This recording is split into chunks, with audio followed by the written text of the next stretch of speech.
Saludos amigos de Fútbol You, bienvenidos a un programa más. En esta semana vamos a hablar de fútbol modesto, como no podía ser menos.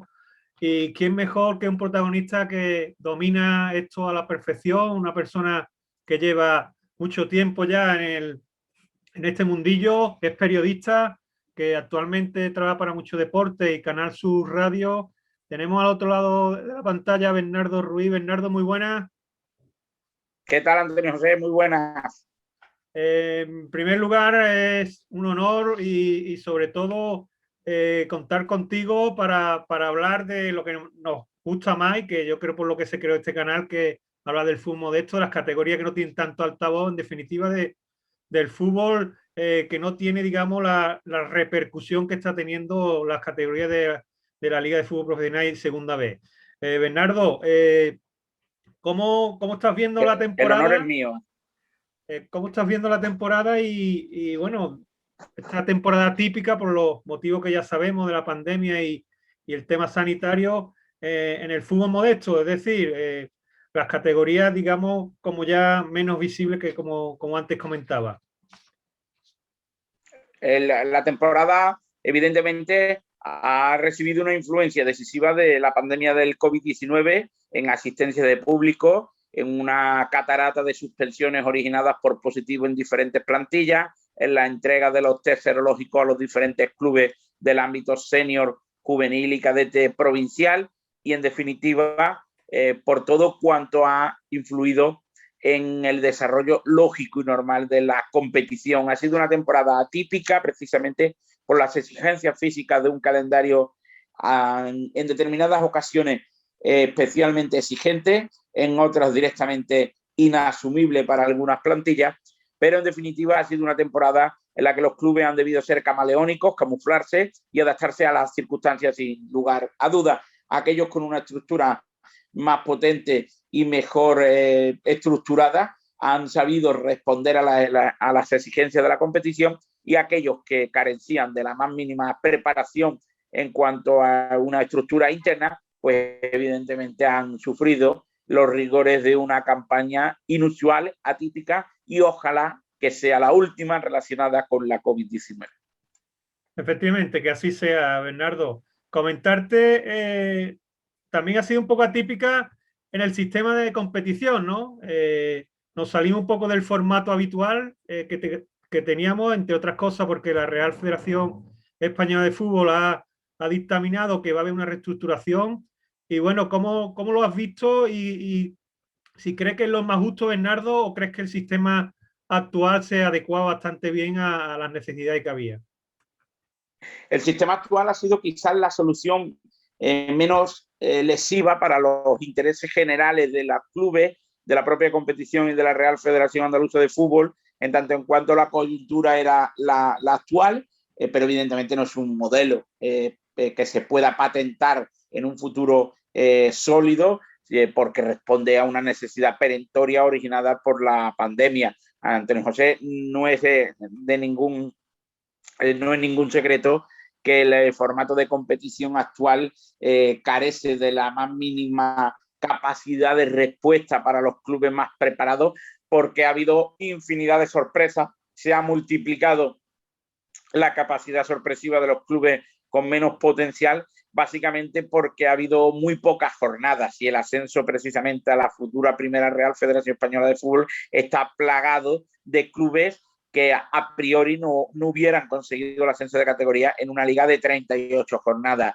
No recuerdas evidentemente aquel exija de Juan Carlos Gómez, que fue líder en algunos tramos de la competición, la segunda división B, y que a una liga de 20 partidos precisamente en esta campaña hubiera celebrado el ascenso a la Primera Real Federación Española de Fútbol, y cerró la liga en plazo de descenso a la tercera división. Así es, en una liga de 38 jornadas, el margen de sorpresa es muchísimo menor que en una liga de 18-20 en la que prácticamente no ha habido tiempo para evaluar el comportamiento de los equipos favoritos, porque los equipos favoritos, cuando necesitan ganar, suelen ganar, y esa necesidad perentoria e inaplazable se produce en el tramo decisivo de la competición, cuando además la gasolina ya enciende la reserva del depósito de los clubes con a priori menos potencial. Y sobre todo, Bernardo, para mí, yo creo que también estamos de acuerdo en eso, un enorme mérito de estos clubes modestos sacar esta competición hacia adelante, ya que prácticamente ahora se está viendo un poco de público, pero han jugado prácticamente toda la jornada sin público y con el hándicap económico de las taquillas y prácticamente sin apenas ingresos, ¿no? Efectivamente, los clubes de alguna manera han ideado una reinvención económica, financiera y estructural para soportar las inclemencias de la propia temporada. La página web directo ha sido una auténtica revolución porque los clubes han explotado por iniciativa propia sus derechos de imagen, han buscado ingresos extras y de alguna manera han sido capaces de paliar los efectos negativos de una crisis que continúa vigente, que ya precisamente hoy afecta en la mayoría de las localidades de diferentes comarcas de Córdoba y de Sevilla, por el regreso al nivel 3 de alerta sanitaria, y por tanto es de nuevo gravoso para los intereses de los clubes porque el aforo máximo permitido se reduce de 800 a 400. Sinceramente es una medida muy cuestionable porque los datos cada vez son más firmes en el aspecto de que los contagios se producen en espacios y lugares cerrados o en espacios abiertos, suponen un 0,10% y además requieren de una exposición sin mascarilla frente a frente de dos personas, un mínimo de 15 minutos. No son los estudios que a día de hoy existen y creo que se está revisando muy a la baja el aforo máximo permitido por parte de la Junta de Andalucía. Yo creo que es necesaria una revisión a fondo por parte de los expertos de esa serie de medidas y evidentemente hay que respetarlas porque son quienes conocen el comportamiento del virus, quienes conocen cómo puede afectar a la presión hospitalaria, pero creo e insisto en que estamos protegiéndonos en exceso al aire libre y muy poco, algunos incluso diría que nada, en espacios cerrados que son la verdadera guaraña de este maldito virus. Así es, Bernardo. Según tu opinión, vamos, tu opinión no, esto está ya más que refrendado, ¿cómo quedarían las categorías para la temporada 21-22? Porque sí es verdad que hay un poco de confusión porque el aficionado de a pie muchas veces no llega a entender estas categorías nuevas, cómo van y si le va a afectar demasiado a su equipo, ¿no? En función de la clasificación. ¿Podemos explicar hasta las categorías, digamos, de andaluza cómo van a ir, Bernardo, esta reestructuración? Hay que distinguir, Antonio José, que la reestructuración supone una variación de la estructura organizativa de las competiciones de ámbito nacional, no autonómico ni provincial. Correcto. Por tanto, la primera y la segunda división, que son los auténticos mamuts del fútbol nacional, continúan con su status quo, sin cuestionable alterar su forma de funcionamiento porque así lo requiere la liga y por ende los clubes más poderosos del fútbol nacional, y las variaciones se inauguran precisamente en la actual segunda división B. A partir de la próxima campaña, la tercera categoría en orden de relevancia a nivel estatal no será la segunda división B, sino la primera Real Federación Española de Fútbol, que algunos hemos bautizado como Segunda B Pro. En ella competirán 80 equipos, Perdona, 40 Bernardo, equipos pero según Federación es primera RFF, ¿no? Si no me equivoco, ¿no? Sí, primera división Real Federación Española de Fútbol. Según los medios yo he escuchado, segunda B Pro, como tú bien dices, y primera RFF, me imagino que argumenta motivos periodísticos, digamos, ¿no? No, porque a mí me parece ridículo llamar una categoría primera división cuando ya existe una primera división, sí, pero sí, que el nombre oficial, que supongo que convivirá con el de la segunda B Pro, yo en mis artículos la nombro como primera división Real Federación Española, pero en términos coloquiales suelo referirme a ella como segunda B Pro. Estará distribuida en dos grupos de 20 equipos cada uno de ellos. A priori va a haber una reunión con los clubes, no, a priori no, va a haber una reunión con los clubes en la que se va a exponer un poco cuál es la hoja de ruta. Desconocemos si el reparto será geográfico, se está especulando, pero son simplemente especulaciones en los últimos días en que no va a ser así, que va a ser por sorteo, por efecto cremallera, aún no está aclarado. Y después de esa segunda B Pro o primera división Real Federación Española de Fútbol, habrá una segunda división Real Federación Española de Fútbol que equivaldría a la actual tercera división, aunque el formato es similar a la actual segunda B. Simplemente han creado una categoría intermedia. No por medio, sí. Esa segunda división Real Federación Española de Fútbol o segunda división B, que yo mantengo llamarla de la misma forma que hasta ahora, estará distribuida en 5 grupos de 18 equipos, cada uno de ellos distribuidos por criterios geográficos. Y posteriormente habrá una tercera división Real Federación Española de Fútbol, equivalente a la actual tercera división, con un grupo por cada una de las territoriales del ámbito nacional, 18 grupos en total, menos en Andalucía, que disponemos de 2, Andalucía Oriental y Andalucía Occidental. En el futuro, la Federación Española pretende que esos grupos estén integrados solo por 16 equipos, pero a priori la próxima campaña será de 18. No sé si hay algo adelantado en cuanto a la primera RFF o de la Federación Española de Fútbol en cuanto a recursos económicos. ¿Van a entrar aquí las televisiones de lleno? ¿Tú crees que es posible también que se haga una cosa parecida, no tan a lo bestia como en la LFP, ¿no? Pero para esta antigua segunda B? Sinceramente no, por una sencilla cuestión, porque no ha habido tantos históricos como se presuponía, porque el Córdoba no garantiza su concurso, porque el Recre está descartado, porque el Real Jaén no va a competir, porque el Deportivo de La Coruña aún no ha garantizado su concurso, porque el Numancia igualmente aún no se ha clasificado y porque hay un sinfín de equipos que todavía no han garantizado su presencia en la categoría. Bueno, pues ahí estaba el repaso de Bernardo de cómo quedan las categorías, digamos, esta reestructuración que va a partir del mes de agosto, que empiezan las competiciones, final de agosto, 1 de septiembre, que empiecen las competiciones, pues va a hacerse efectiva y tendremos un mapa futbolístico totalmente distinto al de ahora en categorías siempre, como decía Bernardo, en categorías nacionales, no en categorías autonómicas, que ahí sí sigue todo el mismo formato, ¿no, Bernardo? Sí, efectivamente, la División de Honor continúa con su actual nomenclatura y disposición geográfica. La primera andaluza igualmente, es decir, que las categorías de ámbito provincial y autonómico no sufrirán ningún tipo de variación. Pues si te parece, Bernardo, vamos a analizar un poquito zona occidental, la división de honor. Vamos a empezar por la división de honor.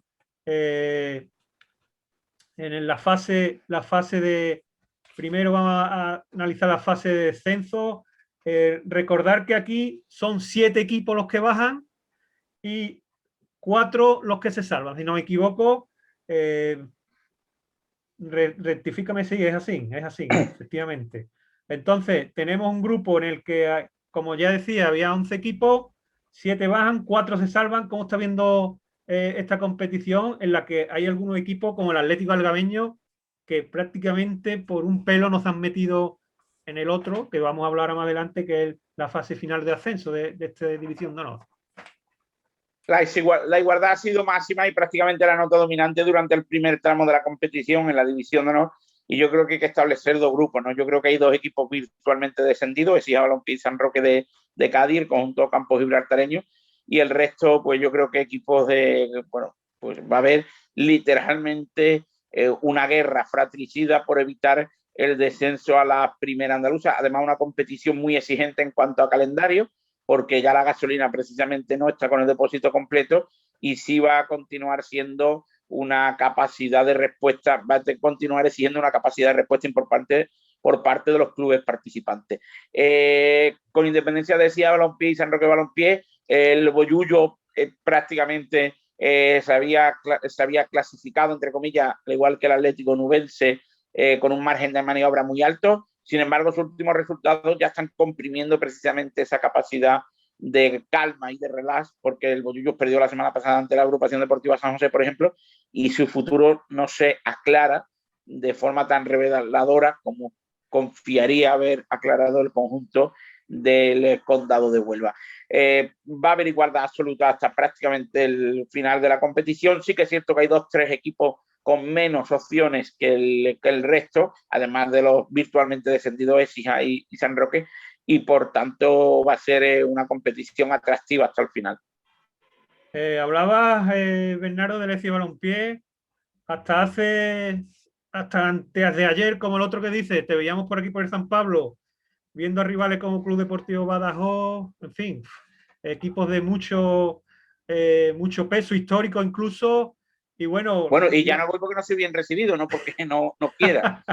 y bueno, En Semana Santa, por ejemplo, visité la ciudad de las Torres, es decir, que me encanta Écija, su Semana Santa, su patrimonio, su cultura, su idiosincrasia y el fútbol de Écija y el municipal de San Pablo, pero evidentemente, como no soy bien recibido, pues no visito el estadio astigitano desde hace ya un par de campañas. ¿cómo estás viendo esta temporada nefasta en lo deportivo y en lo institucional del equipo del San Pablo, Bernardo?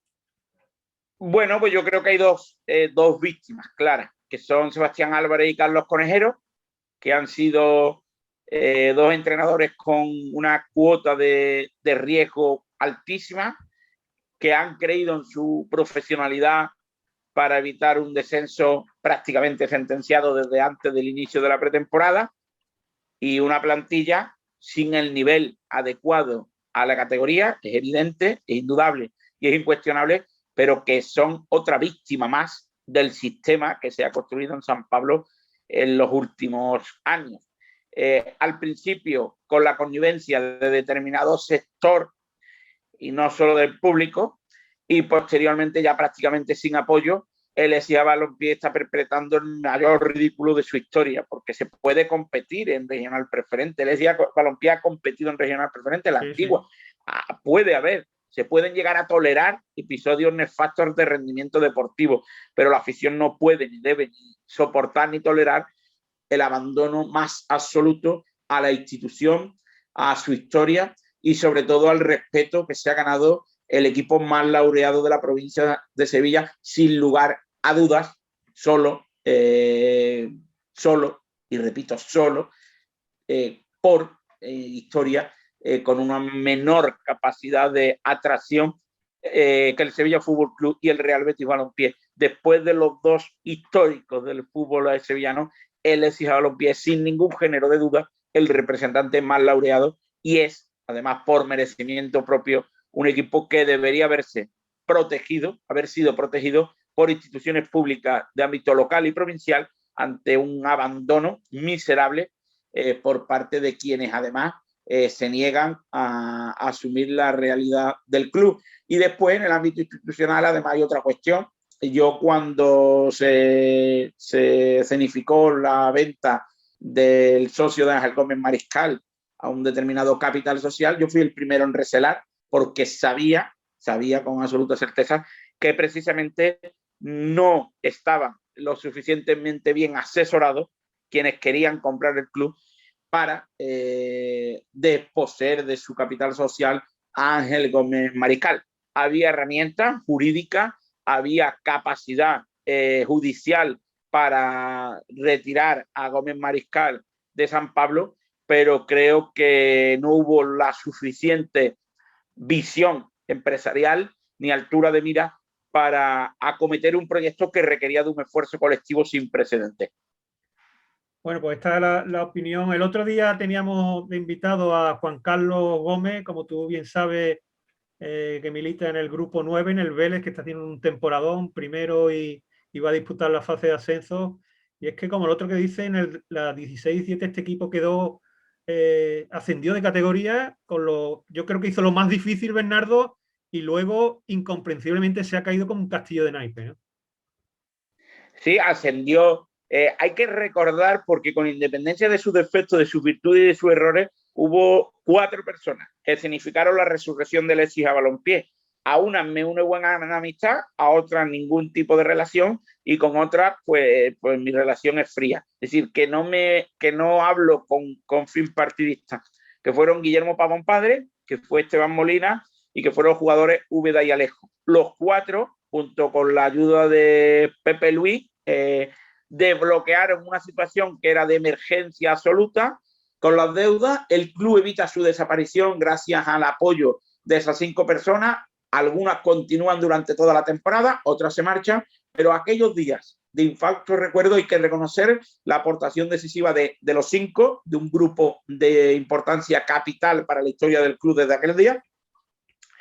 Consiguen no solo evitar la desaparición, sino que el equipo compita con cierta garantía en el grupo décimo de la tercera división, con Juan Ramón Martín en el banquillo, y después firman a Juan Carlos Gómez, ya sin Esteban Molina en la presidencia, y logran el ascenso. Logran el ascenso con todavía influencia por parte de Esteban Molina en la confección de la plantilla, con un entrenador de una capacidad incuestionable, y firman después de eliminar al conjunto vasco de Durango, de la Cultural de Durango, a la Unión Deportiva San Fernando de Maspalomas, y en Valencia, que se imponen al Olympique de Xàtiva, eliminan a los 3 rivales, y en Xàtiva consiguen el ascenso a la segunda división B.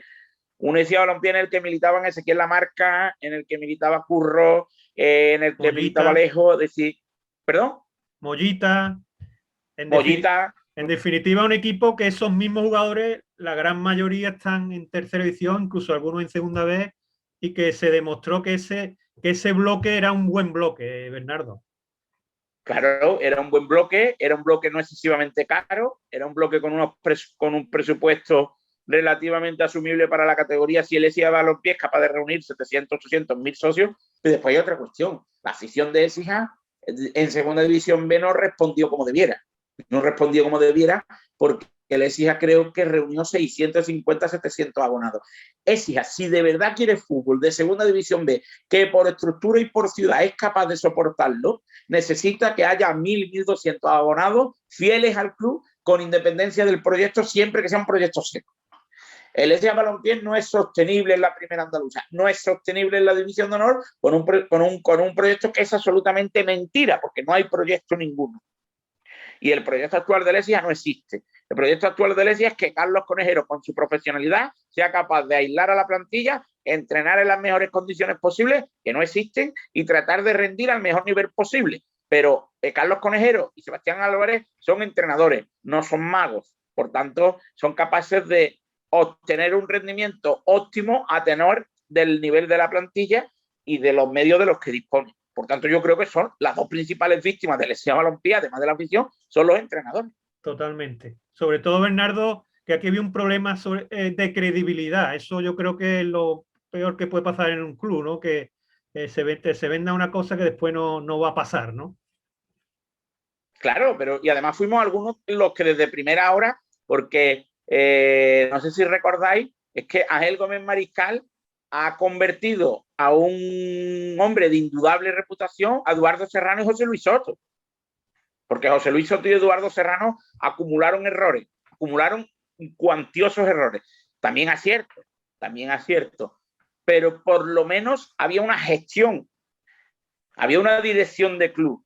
Se podía criticar esa forma de interpretar el fútbol, pero había de alguna forma un porqué en la adopción. Ahora no, ahora directamente hay una rueda de prensa totalmente surrealista en la que se escenifican las críticas hacia cualquier hijo de vecino, en la que se ataca a cualquier persona vinculada con el mundo del fútbol, en la que no existe la autocrítica y en la que la única solución es voy a pagar. Bueno, pues no ha pagado todavía, ni va a pagar para jugar en tercera división. Totalmente, Bernardo. Dejamos el Eixia Balompié, vamos a pasar a la fase de ascenso de esta división de honor también. Aquí pues suben 2 equipos y bueno, aquí sí va a estar la cosa súper reñida también, Bernardo, y sobre todo destacar a un recién ascendido que es el Montilla, que con Jesús Fernández a la cabeza está haciendo un temporadón, ¿no? Efectivamente, yo creo que además para mí los principales aspirantes son, fíjate, Espeleño y Chiclana. Por su veteranía, por la capacidad de adaptación, no es ni el Cartaya. Fíjate que para muchos es sin lugar a duda el principal favorito. Yo creo que a Espeleño y Chiclana aún no han ofrecido su última versión y creo que aún es posible que la ofrezcan. Pero es indudable que el Montilla la temporada está siendo descomunal. No solo un recién ascendido, sino un equipo que ha mantenido cierto bloque de la anterior campaña y la Unión Deportiva Tomares. La Unión Deportiva Tomares está rindiendo a un nivel sobresaliente. Se marchó Nacho Molina en verano, se suponía que era un proyecto de transición y el club arma una plantilla joven, con talento, y no solo se ha clasificado para la Copa del Rey después de eliminar al Chinato de Malpartida de Plasencia, sino que además de enfrentarse a Osasuna, está peleando por el ascenso a la tercera división de verdad. Y sobre todo, este Unión Deportivo Tomar es una muy buena confección de plantilla y de jugadores que yo creo que se van a revalorizar una barbaridad este año, Bernardo.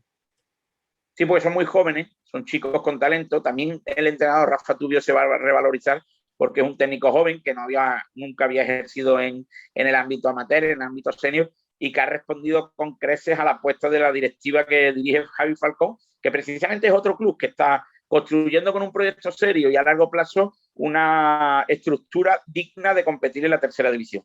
En definitiva, tu apuesta Atlético Espeleño y Chiclana, para ti los máximos exponentes para subir, precisamente un Atlético Espeleño que perdió en este partido atrasado en Jerez el otro día en Guadalcacín por 1-0 y que bueno, que yo creo que también tiene una baja importante como la de Adriano. No sé si qué opinas tú, Bernardo. Sí, totalmente. Suelo acertar poco mis predicciones, pero creo que son dos equipos que aún es pronto, porque aún resta un tramo decisivo de la competición y quiero detectar ciertos síntomas de cansancio de algunos equipos. Pues ahí quedaba ese análisis de la división de honor, tanto en su fase de ascenso como su fase de descenso. Va a pasar a la tercera división en sus dos vertientes, en la segunda fase, en la fase de descenso. Aquí pues tenemos que 4 equipos se salvan, corrígeme si me equivoco, Bernardo, y el resto serían 5 los que bajan, ¿no? En tercera división. Tercera división, los que bajan, digamos, la fase de descenso. El playoff de ascenso, por estructurarlo, el playoff de ascenso ascienden 2 de forma directa. Correcto. Y los otros 4 juegan las eliminatorias del playoff intermedio y en la de tercera división descienden 5, correcto. De momento es pronto para evaluar, pero bueno, ¿cómo ves tus pronósticos en cuanto a equipos que es verdad que La Palma está un poco descolgada y el coeficiente es más bajo que el resto? Equipos como el Coria también. Incluso Coria, que apelará a la heroica con Pumas, pero el coeficiente muy negativo. Muy negativo. Pero sí es verdad que Sevilla C, Gerena, Cabecense, Castilleja, Conil, ahí va a estar la cosa muy, muy reñida también, Bernardo. Sí, va a haber una igualdad absoluta y creo que, bueno, que excepto los 2 conjuntos que han nombrado que inician la competición con un coeficiente muy inferior al resto, cualquiera puede finalmente sellar su retorno al mapa autonómico. Y sí que es cierto que ha habido algunos clubes como el Sevilla C, que prácticamente ha sido la última jornada por ese agónico triunfo del Pozo Blanco, que disponen de mayor margen de maniobra, pero no hay tiempo para la relajación porque además ahí sí que va a haber puñalada. Pasamos a la tercera edición, la segunda fase de ascenso a segunda RFF o categoría de segunda de la Federación Española de Fútbol. Este grupo que va a estar muy, muy atractivo en lo deportivo y en lo competitivo, porque hay equipos para mí top, vamos, no porque hayan quedado arriba, sino porque su historia así lo dice y su confección de plantilla. Y para mí va a ser muy, muy interesante estos playoffs, Bernardo. Sí, porque Ciudad de Lucena, San Roque del Lepe y los 2 Jerez son los principales favoritos. Ceuta y Puente Genil disponen de un margen de maniobra menor y de un déficit de puntos, sí, cuando menos sustancialmente apetitoso como para que no sean favoritos.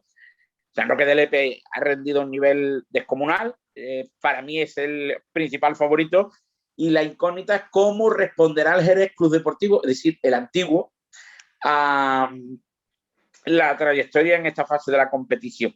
Porque es cierto que la destitución del anterior entrenador, que fue muy polémica, había supuesto presuntamente un balón de oxígeno para la plantilla en el apartado en el componente afectivo, pero sin embargo el rendimiento ha sido deficitario desde entonces, curiosamente, ¿no? Los futbolistas con una mayor calma y mayor tranquilidad han rendido peor, o sea que es la incógnita, ¿no?, de cómo responderán ahora. ¿Cómo ves, Bernardo, al equipo de José Juan Romero, la agrupación deportiva Ceuta? Es un equipo peligroso en sistema de eliminatoria porque es un equipo que apuesta por la posesión de balón, que apuesta por ser protagonista, que apuesta por invadir campo contrario, y con el factor cancha a su favor, yo creo que va a ser peligroso. Va a depender, sinceramente, Antonio José, de la clasificación final. Yo no me atrevería a pronosticar absolutamente nada sin conocer cuál va a ser la clasificación de Ceuta y Puente Genil, porque son equipos que son menos fiables a domicilio que en sus terrenos de juego. La verdad es que sí, totalmente de acuerdo, y veo que aquí pues se van a quitar punto uno a otro, y yo creo que el que se equivoque menos y tenga un poquito el factor campo también mejor, pues yo creo que va a ser firme candidato para subir. Va a estar bonito, va a estar bonito. Esta semana tenemos ya la primera jornada. Jerez Deportivo Fútbol Club Saler Mético Puente Genil, Jerez Club Deportivo Ciudad de Lucena y Ceuta San Roque de Lepe. Antes hablaba del San Roque de Lepe, me parece espectacular la campaña que está haciendo con un Abeledo a un nivel top, Bernardo. Es que es un futbolista de segunda división B. Sí. No es un futbolista de la tercera división, y al final los futbolistas de segunda división B en tercera división marcan diferencia. Así es.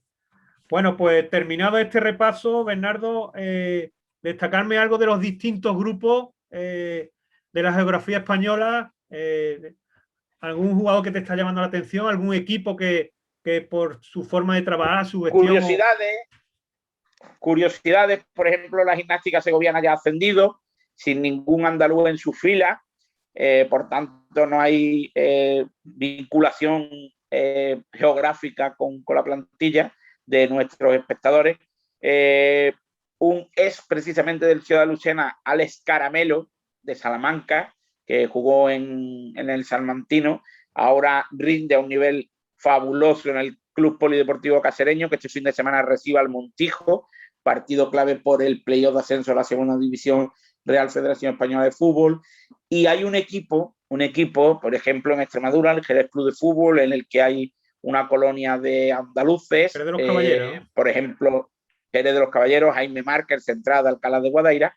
En el Club Polideportivo Moral o de Naval Moral de la Mata también hay representación andaluza, pero hay un equipo que está haciendo la auténtica sensación de la tercera división a nivel nacional por juego, que es el Calvo Sotelo Puertollano, un histórico del fútbol nacional, que ahora dirige Darío Martín. Sí, y que si no me equivoco está allí Abraham, es de Lecia, creo que está allí jugando.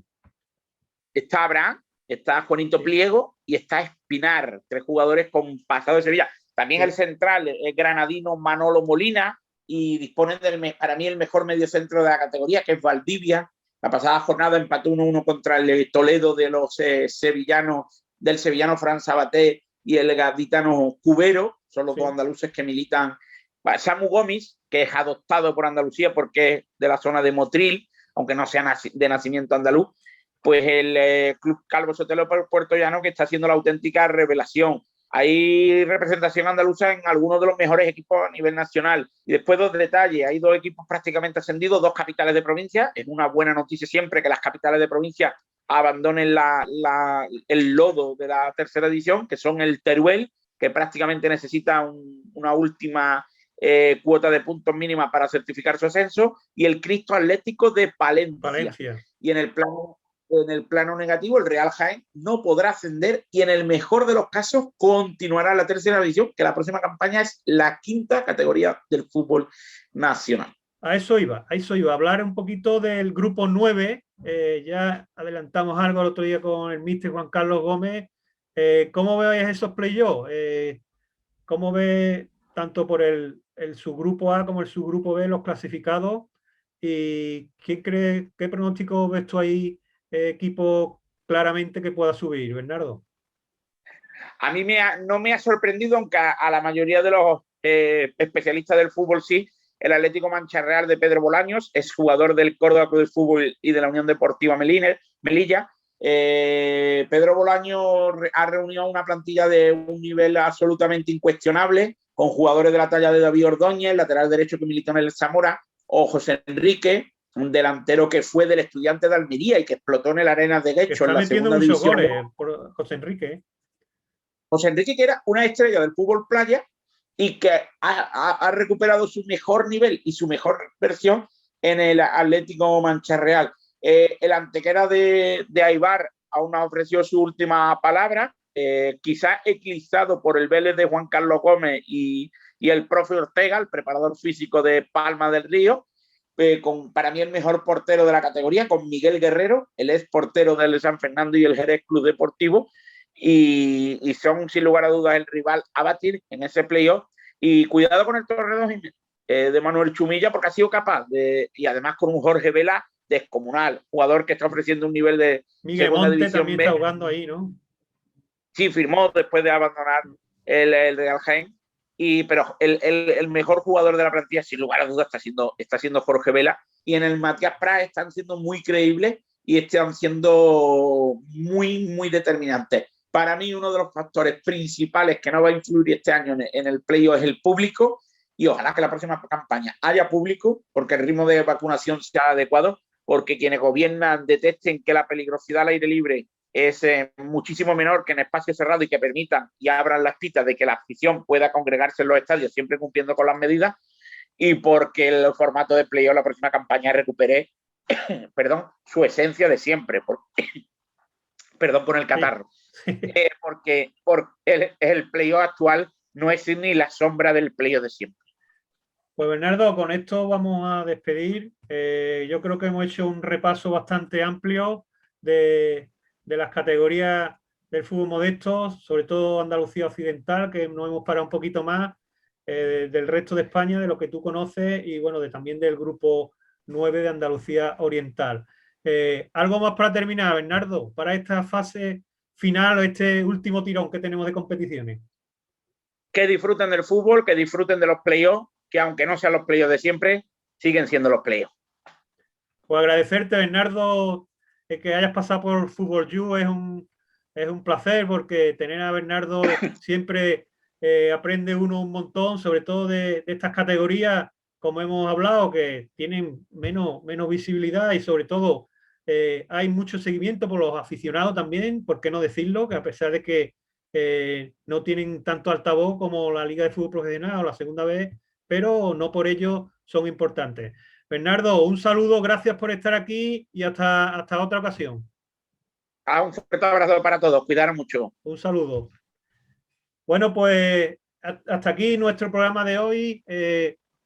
Como siempre, invitaros a que se suscribáis, es importante para seguir con este canal, y sobre todo vamos a seguir hablando de fútbol modesto en nuestro programa, y la semana que viene os traeremos una nueva entrega. Desde aquí un saludo y muy buena.